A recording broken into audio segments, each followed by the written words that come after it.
ये है radio active Bhagalpur 90.4 FM frequency पर। सामाजिक न्याय और अधिकारिता मंत्रालय भारत सरकार के प्रयोजन में कम्युनिटी रेडियो एसोसिएशन नई दिल्ली द्वारा निर्मित अटल वयो अभ्युदय योजना पर आधारित कार्यक्रम श्रृंखला हमारे बुजुर्ग हमारा अभिमान। इस कार्यक्रम में हम अपने समाज के बुजुर्गों और वरिष्ठ जनों के स्वास्थ्य देखभाल, मानसिक स्वास्थ्य, कानूनी और वित्तीय जागरूकता, सामाजिक जुड़ाव और सुरक्षा उपाय जैसे विषयों पर बात करते हैं। कार्यक्रम श्रृंखला हमारे बुजुर्ग हमारा अभिमान का समय होगा हर शुक्रवार सुबह 10:30 बजे।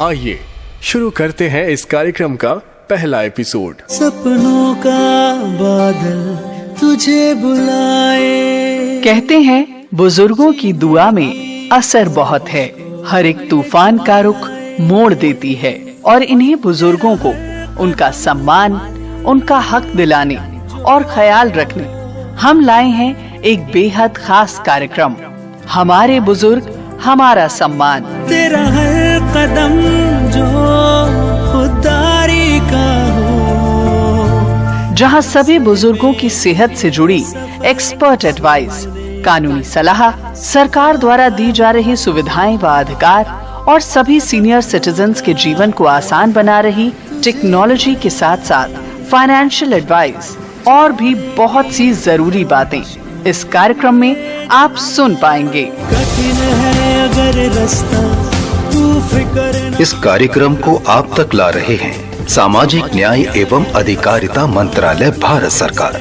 व सामुदायिक रेडियो एसोसिएशन। खुली आँखों से देख तू सपना, सर उठा के जी। हमारे बुजुर्ग हमारा सम्मान। सर उठा के जी।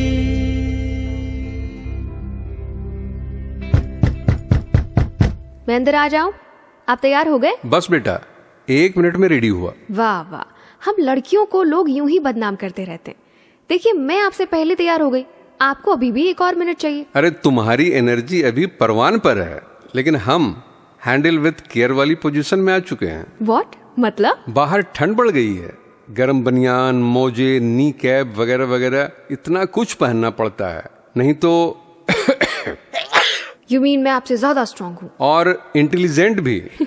मुझे लगता है आप ज्यादा स्मार्ट हैं, तभी तो आपने मुझे मेरे दोस्तों की पार्टी छोड़कर अपने दोस्तों से मिलने के लिए मना लिया। हाँ, ये काम तो किया है मैंने, इसके लिए तुम मुझे भी इंटेलिजेंट कह सकती हो। तो चले भारत दादाजी। हाँ चलो लक्ष्मी पोती जी। दादाजी मैं जस्ट 4 डेज के लिए आई हूँ, अपने दोस्तों के सामने मेरी इमेज खराब मत कर दीजिएगा। अरे बेटा, इमेज खराब करने के लिए पहले बनानी पड़ती है, उनसे मिलकर पहले इमेज बना तो लें। ये भी सही कही, लेकिन उन लोगों के बारे में आपने मुझे कितनी सारी बातें बताई, मेरे बारे में उन्हें कुछ नहीं बताया? बिल्कुल बताया है। अच्छा बताया है ना। तुम्हारी इतनी तारीफ की है कि सब तुमसे मिलने को आतुर हैं। वाह, ऐसा क्या बता दिया आपने? यही कि तुम सोशियोलॉजी पढ़ रही हो, समाज सेवा करती हो, छुट्टियों में अपने दद्दू से मिलने आई हो और हम सबको अटल वयो अभ्युदय योजना के बारे में जानकारी दोगी। Well done Daddu partner. Thank you very much Lakshmi partner. Degree complete करके मैं एनजीओ खोलूंगी तो आपको अपना पीआर बना लूंगी। मैं जब तुम्हारा पीआर बनूंगा तब बनूंगा, अभी तो तुम्हें मेरा ड्राइवर बनना पड़ेगा। My pleasure. चलिए। हाँ चलो चलो, सब पहुंच भी गए होंगे।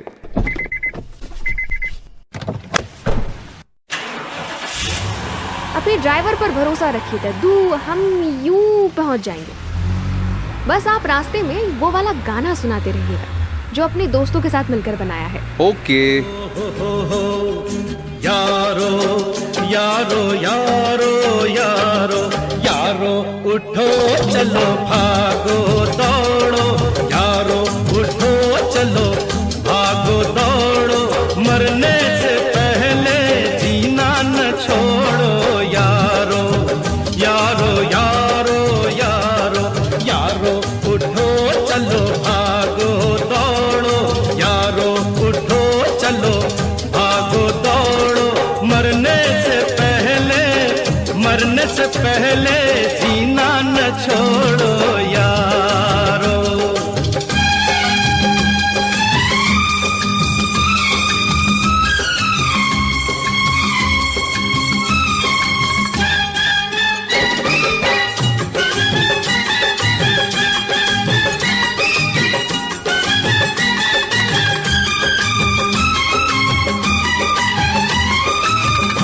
इन जवानों से हम इन जवानों से कम नहीं है, हम इन जवानों से कम नहीं है। ये हमसे है, ये हमसे है, इनसे हम नहीं है, इनसे हम नहीं है। तो इनके भरम को बस आज तोड़ो यारो, यारो उठो चलो भागो दौड़ो, मरने से पहले जीना न छोड़ो यारो।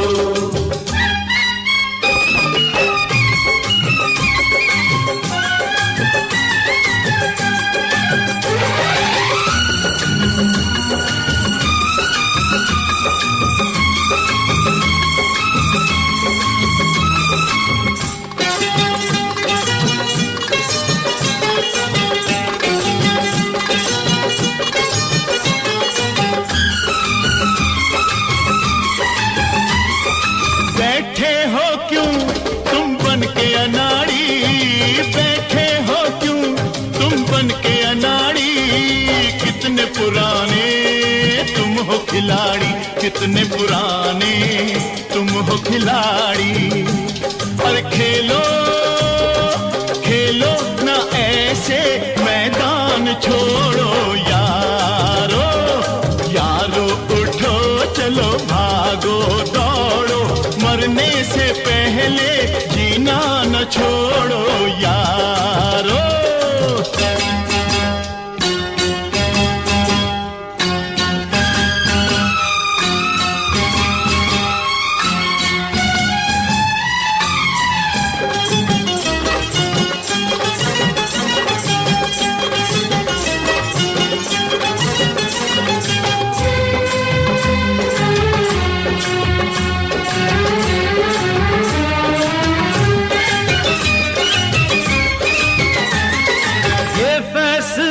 हमने कर लिया है, ये फैसला हमने कर लिया है, मांगे भला क्यों हमने दिया है, मांगे भला क्यों हमने दिया है, मांगे भला क्यों हमने दिया है। सर को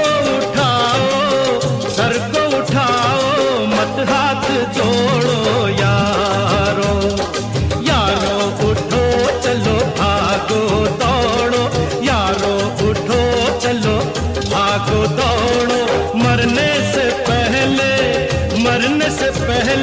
जीना न छोड़ो यारो, यारो उठो चलो भागो दौड़ो, मरने से पहले जीना न छोड़ो यारो, यारो उठो चलो भागो दौड़ो, मरने से पहले जीना न छोड़ो यारो।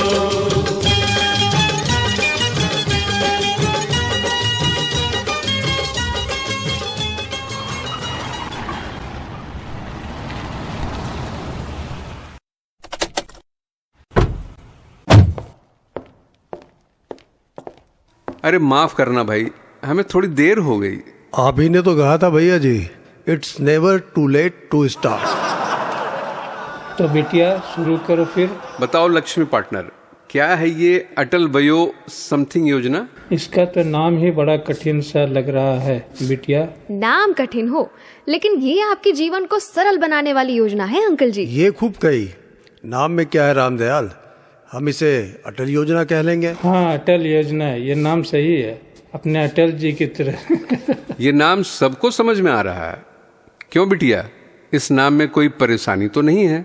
सही है ना? बिल्कुल सही है दादू, आप लोग तो पहले ही इस योजना का सार समझ गए। योजना तो तुमने बताई भी नहीं, फिर हम सार कैसे समझ गए? इस योजना का सार ही है आसान तरीकों से बुजुर्गों का जीवन आसान बनाना। और देखिए, जो चीजें आपको कठिन लग रही थी, आपने उसे चुटकियों में आसान बना लिया। ये तो बहुत छोटी सी बात थी लक्ष्मी बेटा, लेकिन तुमने तारीफ करके हमारा हौसला बढ़ा दिया है। लग रहा है जैसे बड़ा काम कर दिया हमने। भाई हम भी किसी लायक हैं, वरना तो घर वाले हमें किसी काम का ही नहीं समझते। काम का तो तब समझे जब हमसे बात करे, उनके पास तो हमारे लिए 2 मिनट की भी फुर्सत नहीं होती। नहीं भाई, आजकल काम काज की इतनी मारामारी रहती है कि उनके पास अपनी ही बहुत सारी टेंशन होती है। हाँ, तो उन्हें पालने में हमने भी कितनी टेंशन झेली है। हमने तो उनसे बात करना बंद नहीं किया। कितने दिन से बेटे को कह रहा हूँ आँख का चेकअप करा लाओ, पर उसे ऑफिस से छुट्टी ही नहीं मिल रही। मेरी तो बहू भी काम पर चली जाती है, मैं दिन भर घर पर। कल टेबल से घुटना भिड़ गया, ऐसा दर्द उठा कि पूछो मत। बिस्तर पर ही पड़ी रही। शाम को बहू घर आई, तब जाकर एक गिलास पानी नसीब हुआ। ये बच्चे ना जब कमाने लग जाते हैं तो बड़े बूढ़ों का प्यार भूल जाते हैं। ऐसा नहीं है, प्यार तो याद रहता है सलीम भाई, बस अपनी भाग दौड़ की भरी जिंदगी से समय नहीं निकाल पाते हैं। तुम बड़े किस्मत वाले हो भैया, तुम्हारी पोती तुम्हारा कितना साथ देती है। खुद गाड़ी चलाकर तुम्हें इतनी दूर लेकर आई है। अगली बार नहीं आऊंगी। अरे ये क्या, क्यों नहीं आओगी? इतनी दूर आने में कितना सारा समय लगता है, मेरे काम का कितना नुकसान हो गया। ये क्या कह रही हो बिटिया? अगली बार से नहीं आऊंगी क्योंकि आने की जरूरत ही नहीं पड़ेगी। फिर इन सब का काम कैसे होगा? बस एक फोन कॉल से। अरे बिटिया, फोन कॉल से काम होता तो कब का हो गया होता। हर रोज बेटे को दिन में 8 बार फोन लगाता हूँ कि डॉक्टर से दिखा लाओ। अब तो एक आंख से दिखना भी बंद हो गया। आप सही नंबर पर कॉल नहीं कर रहे थे ना, इसीलिए। अरे बिटिया, बेटे का नंबर बड़े अक्षरों में फोन में सेव करके रखा है। अब जो नंबर मैं बता रही हूँ उस पर कॉल कीजिएगा। नंबर में जादू है क्या? ऐसा जादू कि एक फोन कॉल से सारी प्रॉब्लम सॉल्व हो जाएगी। सुनने में तो अच्छा लग रहा है, लेकिन विश्वास नहीं हो रहा। हाथ कंगन को आरसी क्या, डायल कीजिए नंबर 14567। 14567 यही कहा ना जी, 14567 ये है एल्डर लाइन। इसमें फोन करने से क्या मेरी आँख का इलाज हो जाएगा? हाँ। मेरी पेंशन वाली प्रॉब्लम सॉल्व हो जाएगी। हाँ। मेरा कार्ड भी रिन्यू हो जाएगा। हाँ। और मैं जो दिन भर घर पर अकेली रहती हूँ, मेरा अकेलापन दूर करेगा तुम्हारा ये फोन नंबर। हाँ। हाँ। हाँ? क्या कह रही हो? ये तो तुम ज्यादा बोल गई लक्ष्मी पार्टनर। अब क्या फोन पर बातें करके वो इन सब का अकेलापन दूर करेंगे? दद्दू, फोन कॉल पर अकेलापन दूर नहीं करेंगे, बल्कि उसे दूर करने के रास्ते बना देंगे। ये तो बड़ा चमत्कारी नंबर लग रहा है भाई। चमत्कार के तो दाम भी लेगा, कहाँ से देंगे? ये टोल फ्री नंबर है, बिल्कुल मुफ्त। अरे वाह, मुफ्त यानी कभी भी फोन लगाओ, पैसे नहीं लगेंगे। सुबह 8 बजे से रात 8 बजे तक कभी भी फोन लगाइए। मैं एक काम करती हूँ, आप लोगों की बात संबंधित अधिकारी से करवाती हूँ, वो आपको इसके बारे में पूरी जानकारी देंगे। एल्डर लाइन के बारे में बताऊंगा, जो नेशनल हेल्पलाइन है फॉर सीनियर सिटीजन्स। आप कॉल कर सकते हैं टोल फ्री नंबर पे 14567। इसमें मेरे पास भी कई शिकायतें ऐसी आती हैं कि जिसमें जो बुजुर्ग लोग हैं उनको उनके परिवार वाले तंग कर रहे हैं, उनकी पेंशन नहीं मिल रही या उनको मेडिकल फैसिलिटीज़ नहीं मिल रही हैं। कुछ लोगों को रेस्क्यू करना होता है, जिन्हें बाहर भेजना होता है वृद्धाश्रम में, या उनको और कोई समस्याएं हैं। तो ऐसे सभी सीनियर सिटीजन्स इस सेवा का लाभ उठा सकते हैं। टोल फ्री नंबर है 14567। प्रातःकाल 8 बजे से लेकर शाम 8 बजे तक आप कॉल कर सकते हैं। इसमें जानकारी दी जाएगी आपको, जितनी भी जो हमारी सरकारी योजनाएं हैं, राज्य सरकार की या केंद्रीय सरकार की। उसके बाद अगर कोई दुर्व्यवहार करता है, उसका कोई पीड़ित व्यक्ति है, आपके आसपास भी है, उसके लिए भी आप कॉल कर सकते हैं। आपको अगर कानूनी सहायता की आवश्यकता है तो इसमें DLSA के थ्रू या सालसा के थ्रू इस तरह की सहायता आपको प्रदान की जाती है, जो निःशुल्क होती है। एक और इसमें महत्वपूर्ण सर्विस है, ये है भावनात्मक सहारा, जिसमें काउंसलिंग की जाती है। और भावनात्मक सहारे के लिए हेल्पलाइन नंबर का अगर आप कॉल करेंगे, तब आपको एक अधिकारी जो यहाँ एल्डर लाइन के हमारे डिस्ट्रिक्ट लेवल के अधिकारी हैं, वो आपका संपर्क करा देंगे काउंसलर से, और उसके बाद वो निरंतर आपके संपर्क में बने रहेंगे।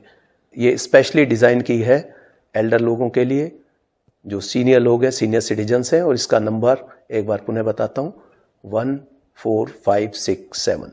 Thank you.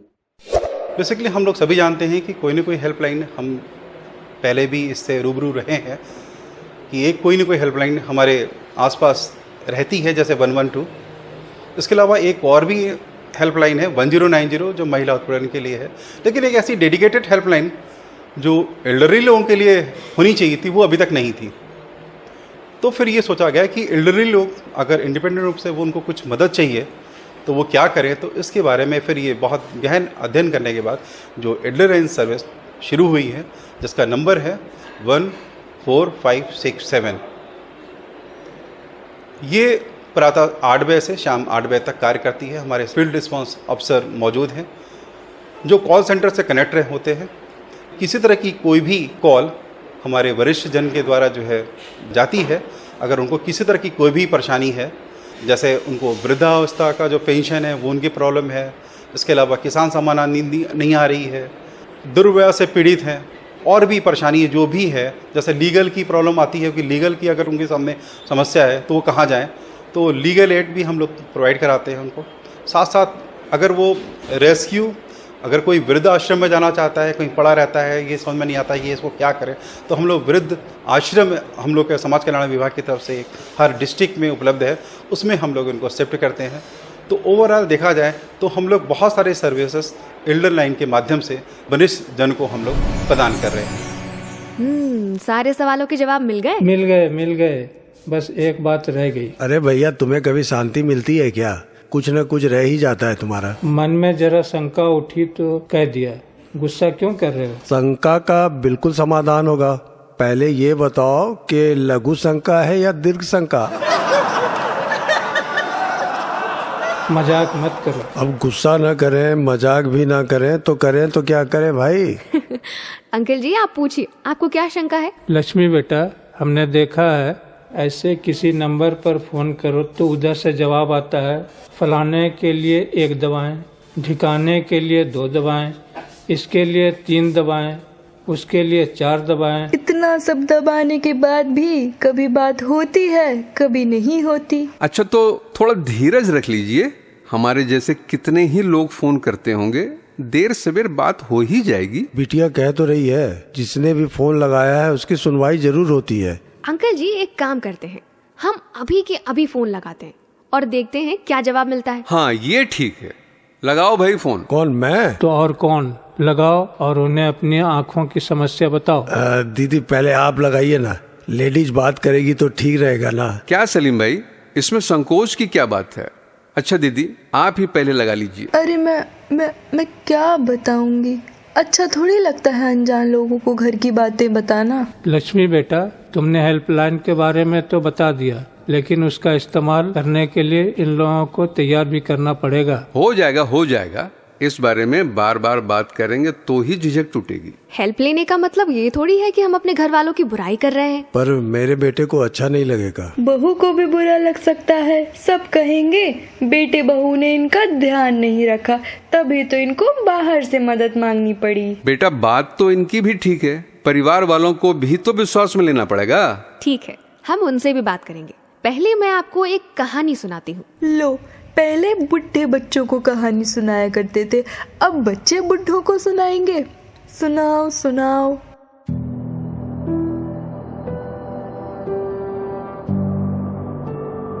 हाँ, तो बात यूं है कि एक गांव में राम सिंह नाम का अनाथ युवक रहता था। मेहनत से काम करता और खुश रहता। एक दिन काम से लौटते हुए रास्ते में उसे कुछ चमकती हुई चीज दिखी। उसने उठाकर देखा तो वो चांदी का सिक्का था। राम सिंह सिक्का पाकर खुश तो हुआ, लेकिन सोचने लगा कि इसका क्या करूं? अपनी जरूरतों के लायक तो मैं कमा लेता हूं, इसे कहां खर्च करूं? फिर कुछ सोचकर उसके चेहरे पर मुस्कान आ गई। गांव वाले मिलकर उसकी शादी की बात कर रहे थे। जल्द ही वो घर परिवार वाला हो जाएगा। तो उसने सोचा ये सिक्का मैं अपनी पत्नी के लिए रख देता हूँ।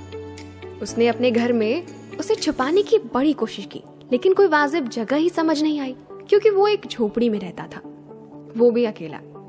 घर में रखना ठीक नहीं है।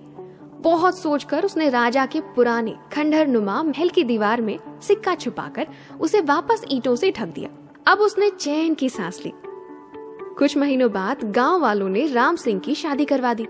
बचपन से अकेला रहता आया राम सिंह अपना परिवार बनाकर बहुत खुश था। इस खुशी में वो सिक्के की बात भूल ही गया। कुछ महीनों बाद उसकी पत्नी गर्भवती हुई। पिता बनने की खुशी में राम सिंह अपनी पत्नी को कुछ अच्छा उपहार देना चाहता था, लेकिन उसके पास पर्याप्त पैसे नहीं थे।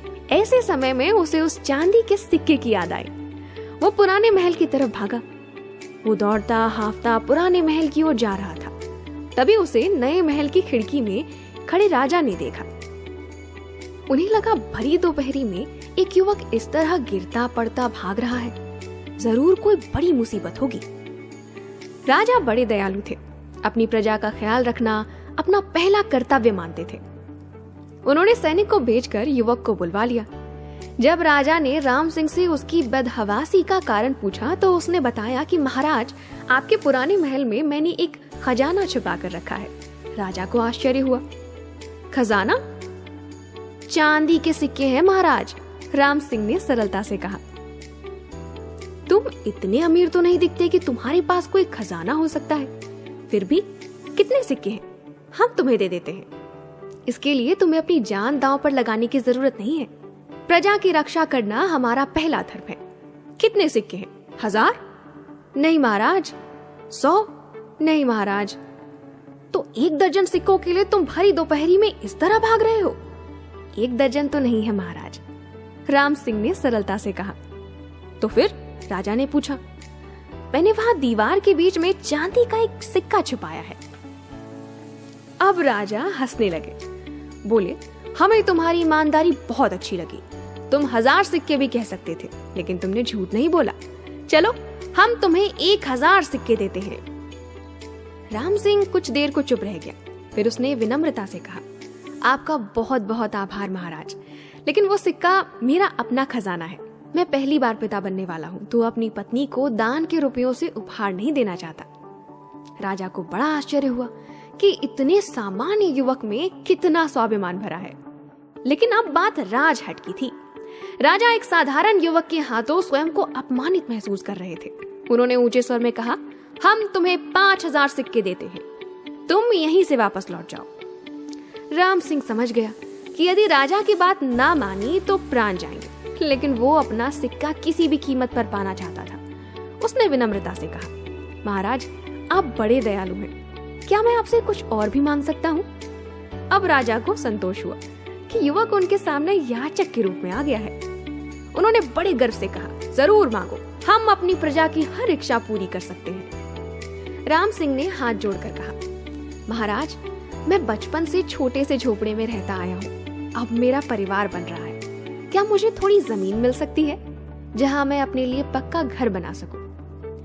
राजा ने खुश होकर कहा, राज्य के किसी भी हिस्से में जहाँ तुम चाहो, हम तुम्हें 5 एकड़ जमीन देने की घोषणा करते हैं। राम सिंह ने हाथ जोड़कर कहा, महाराज, इस महल के उत्तर दिशा में। राजा ने कहा, बहुत खूब, तुम्हें पता है कि पुराना खंडहर इस महल की उत्तर दिशा में ही है। तुमने हमारी आज्ञा भी मान ली और अपना खजाना भी पा लिया। तुम ईमानदार, मेहनती, बुद्धिमान होने के साथ साथ दृढ़ निश्चयी भी हो। तो कहानी का सार ये कि जो हम पाना चाहते हैं उसके लिए लगातार कोशिश करते रहने से हमारे विरोधी भी हमारा साथ देने को विवश हो जाते हैं। शाबाश लक्ष्मी पार्टनर, जो बात सीधी तरह समझ नहीं आई वो तुमने कहानी के जरिए समझा दी। क्या समझा आपने, बताइए जरा। कि जैसा अभी तुमने हमें इस हेल्पलाइन के बारे में जानकारी दी, वैसे हम भी अपने दोस्तों को जानकारी देंगे। तुम्हारी बातों को सुनने के बाद जैसे हमने कई बातें कही कि मेरे बेटे को अच्छा नहीं लगेगा, बहू बुरा मान जाएगी, ऐसी और भी कई बातें वो हमसे कहेंगे, लेकिन बिल्कुल तुम्हारी तरह हमें हार नहीं मानना है, कोशिश करते रहना है और जब भी मौका मिले अपने दोस्तों से ये जानकारी साझा करनी है, क्योंकि ये बातें हमारे बच्चों के नुकसान की नहीं बल्कि हमारे अपने फायदे की है। शाबाश दादाजी पार्टनर। क्यों अंकल जी, अब तो कॉल करेंगे ना? बिल्कुल बिटिया। बिल्कुल बिटिया। आप 1 4 5 6 7 पर कॉल कीजिए, फिर मैं आपको कॉल करूंगी। मेरा फोन उठाएंगे ना? ये तो नहीं कहेंगे फलाने के लिए 1 दबाएं, ढिकाने के लिए 2 दबाएं। कौन सुनता है उनकी, जो सालों से हमारी सुनते आए हैं, हमारे लिए मेहनत करते आए हैं।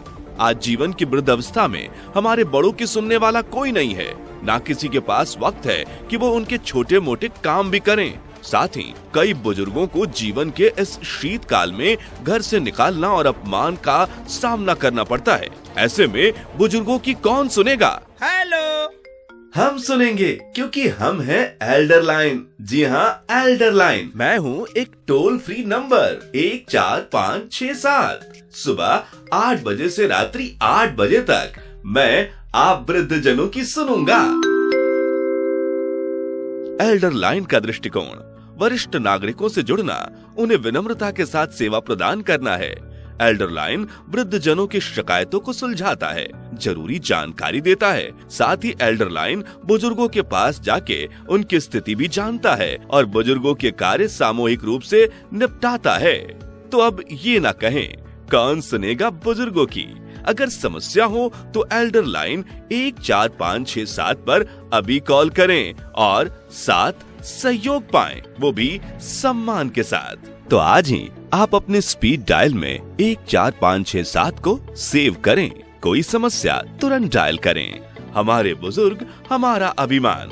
CRA द्वारा निर्मित और सामाजिक न्याय और अधिकारिता मंत्रालय के द्वारा जनहित में जारी। अरे गोरे गोरे बहिया गलिलिया, अरे कारे गोदन मारे जान। अरे गोरे गोरे बहिया गलिलिया, अरे कारे गोदन मारे जान। रे जान रे जान रे जान, गोदना रे देखी मोहना तोरा लो भैल कौरे जान।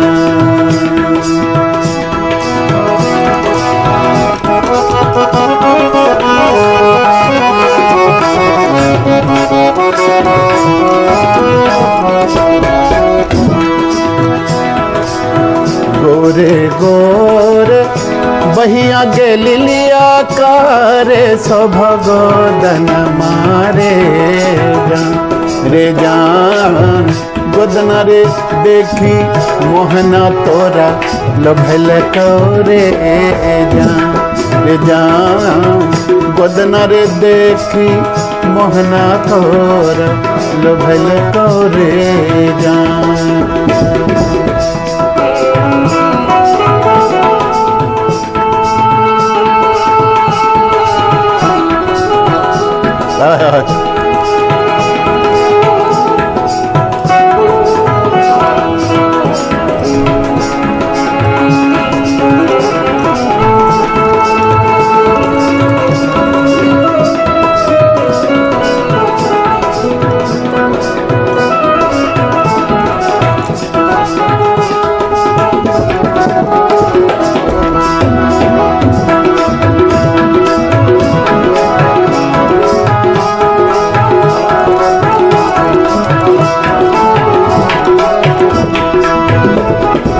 जन्म मोरा जैत गे मैयो, परन मोरा जैत रे जान।